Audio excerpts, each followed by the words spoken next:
কেমন লাগছে বলো লাইলা? ভালা বেশ ভালো লাগছে বন্ধু।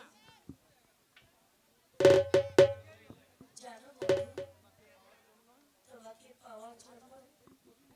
আমার কথা দাও বন্ধু, তুমি আমাকে দূরে সরিয়ে দিও না। না মালা, আমার কাছে যখন তুমি এসেছো আমি তখন তোমাকে কখনো দূরে সরিয়ে দেব না মালা। আমি যে এতদিন শুধু তোমার এই চিন্তায় আমি মগ্ন ছিলাম স্বামী, স্বামী গো, মালা।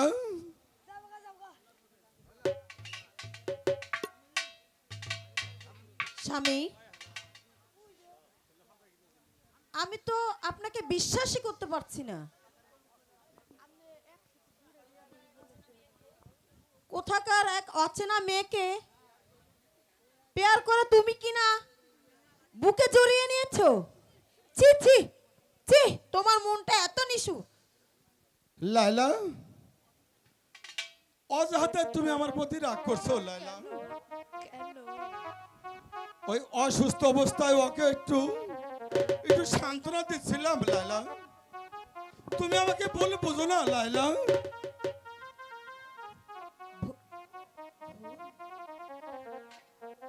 উনি বুঝি তোমার স্বামী? কেন বিশ্বাস হচ্ছে না বুঝি? তোমার স্বামী চিরদিন তোমারই থাকবে বোন। তুমি আমাকে ভুল বুঝো না। তোমার বুক থেকে ওকে আমি কোনোদিন ছিনিয়ে নেব না। শুধু তোমার কাছে আমার একটু অনুরোধ, তুমি আমাকে একটু আশ্রয় দাও। আমাকে একটু আশ্রয় দাও বোন। না, অসম্ভব। তোমার ওই মিষ্টি কথায় আমি রাজি নই। তুমি এইখান থেকে দূর হয়ে যাও।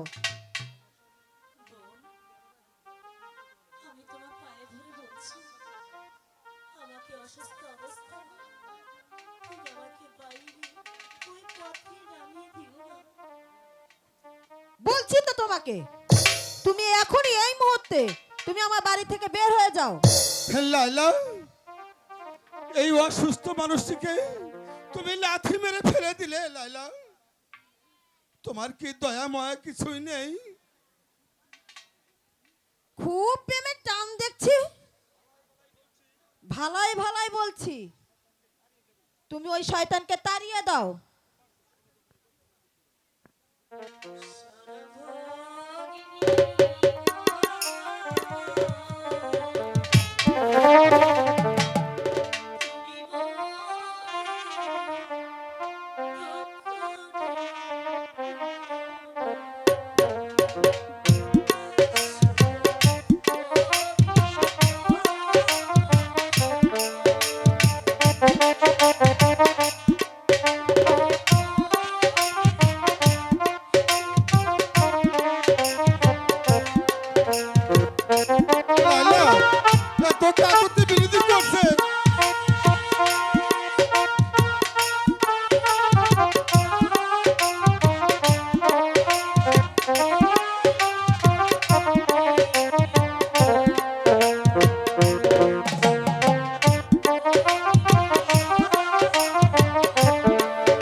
লাইলা।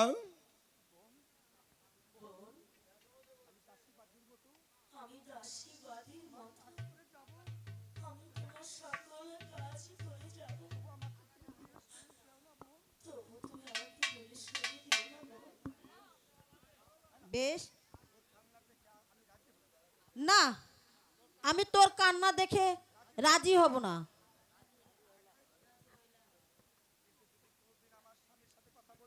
কিন্তু কোনোদিন যদি আমার স্বামীর সাথে কথা বলতে দেখি, তাহলে তোর চুলের মুটকি ধরে এই বাড়ি থেকে বের করে দেব। তাই হবে বোন, আমি তোমাদের তোমাদের আদেশ আমি মাথা পেতে দিলাম বোন। ঠিক আছে, চলো স্বামী, আজ থেকে তুমি এই বাড়িতেই থাকবে। চলো। হায় খোদা, এ কি তোমার লীলা?